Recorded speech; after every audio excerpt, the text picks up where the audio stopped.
When did the drug use start? Did you start with marijuana? Yes, it was Neil. Cass Elliot was a very interesting person in rock and roll. She was very much like Gertrude Stein. She would gather people together from different disciplines to talk about what's going on in their lives, how can we make this better. She was a real firecracker, Cass. And had I not met her, my entire life would have been completely different. Oh, so you say, you think mid-'68 is Yes. when you started smoking dope. You're right. And that led to harder stuff?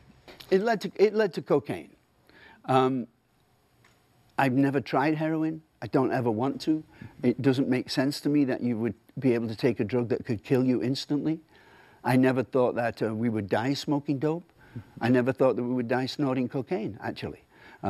One of the most disturbing parts of putting my life down in the book was how people would perceive Crosby. The only time I ever got a call from the legal department of the publishing was of a story I told about David, who actually sold his Mercedes for cocaine, and the dealer died, and David stole into the house while the dealer was still dead and stole his pink slip bat for the Mercedes, and then resold the car for more cocaine. Well, I can imagine that the book publishers' lawyers would be all over that. They were all over that. But I told Crosby, and I said, this is what I'm saying because that's what you told me happened.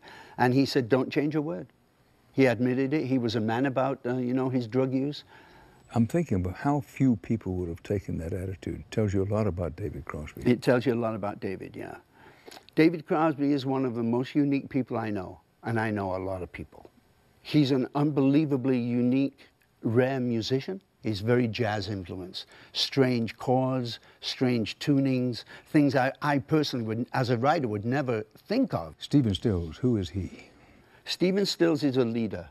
Stephen Stills is a tremendous, tremendous musician. A great arranger, stubborn, won't quit until he thinks it's right, which I love about him. And what about Neil Young? Neil Young is, as I said in my book, is one of the strangest friends I have. Completely dedicated to the muse of music, completely a slave to good music. Neil Young dedicated to his family, dedicated to making the world a better place. Who and what are you? There's a part of me that is still waiting to get found out. I'm 71 years old now. I've been doing this successfully a long time. But there's a part of my soul that doesn't quite believe that I should be here. You know, I'm this poor kid from the north of England who had the wisdom to follow his parents' advice about following his heart in my passion for music. Who am I? I want to get the job done. If we're going to commit to doing a tour or commit to doing an album or commit to singing a note, I want to get the job done the best way we can. I personally think that time and our family are all we have. When my father died at 46 and the clouds didn't stop scurrying across the sky and the birds didn't stop singing, and I realized, my God, you have to fill your life with the best you can for every second of your life. Can we settle on how Crosby, Stills, and Nash started? No. There's no agreement? No. Well, let's start this way. Let's start with you. What's your version of how it all started? Okay. You know how the mind memory works, and there are some events that impact you so extremely that you have a cinematographic, smellophonic, absolutely high definition picture memory. And I remember looking past Cass Elliot and this guy. He was standing over here, Cass was standing at her door, Graham. looking past at him and said, oh my God, it's Graham Nash from the other night.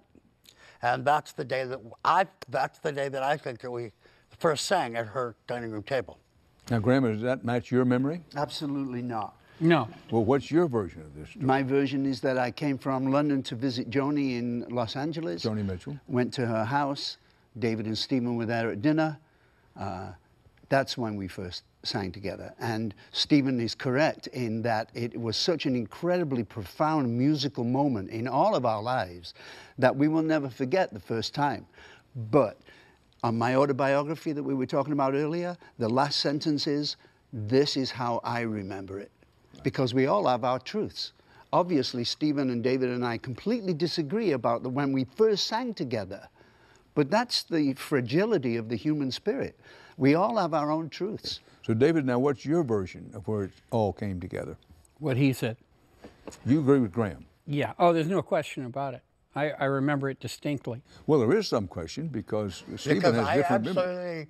I absolutely remember this as vividly as with this moment that we're sitting here, as vividly as where I was when Jack Kennedy was killed, because that's how special the music was. It was a rosewood dining table in Cass Elliott's kitchen, and there were 2 days later we went to Joni's, where she lived in a lovely little bungalow in Wonderland Avenue, and we sang around her table with ladderback chairs. Well, so I remember both instances. I just there's, you know, like I'll I said, give you an example of his memory. He thinks it was Wonderland. It was Lookout Mountain Drive. So. Well, in my story, I guess what I'm going to have to say is there are differences of opinion. Yes. As to when and how the first meeting happened. But we all knew that it was good, and that's the main thing. That is the main thing. So let's concentrate on that for the moment. For the moment, set aside where it happened, whether it happened in Mama Cass's place or Joni Mitchell's place. What happened, Stephen? He says he did, but I said, Cass, why don't you and David sing those things that you've been working on? So we went to the table, and I picked a corner so that I could really hear the two of them. David sat on this side, and the other side, he roamed around and listened to us sing this very simple song that has one verse, twice, 3 times. And the song was? In the Morning When You Rise. So now you come together. Now you're Crosby, Stills, and Nash. What happened after that? You realize you've had this incredible moment. We kept it very much to ourselves for quite some time, of trying to navigate all the very delicate business negotiation to get releases and things like that. We were on 3 separate record companies. Yes, and so we had to play this whole little game. The minute that we got that done, we went into a very quiet studio and did not tell anybody, because one of the most disruptive influences on a recording session is an entourage showing up. So we went into the studio very quietly, and we had sung these songs to death.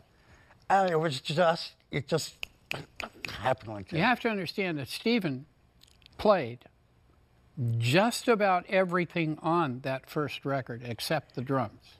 He played lead, he played acoustic, he played bass, and he played... B3, piano.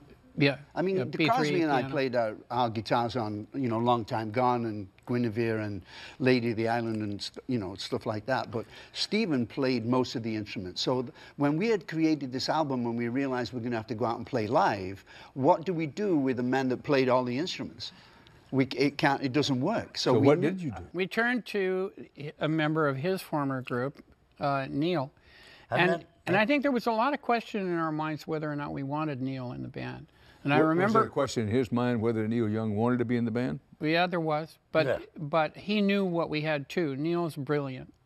I came to my decision point about it. I was sitting in the driveway of that same house, Joni's house on Lookout, and Neil drove by, and he saw me sitting there. And he turned around, came back down, pulled out a guitar, we sat on the trunk of the car, and he sang me, 4 of the best songs I'd ever heard in a row. And I said, oh yeah, I want this guy in the band. Well, I'd never met Neil Young. I didn't know whether we could be friends. I didn't know whether I could tell him secrets. I didn't know whether we could hang. I had never met him. So I said to David and Stephen, look, before we make this incredible decision, I have to meet this Neil Young guy. I went to breakfast with Neil on Bleecker Street in the Village, and after that breakfast, I would have made him king of the world. He was so funny. He was so self-assured. He was so certain that what he could bring, especially his ability to play guitar in and against Stephen, would be brilliant. Neil is, a very unusual human being. He will do what he thinks is going to produce the best music. If he believes that it's time for the 4 of us to play, then he will he will come to that party and he will make that happen.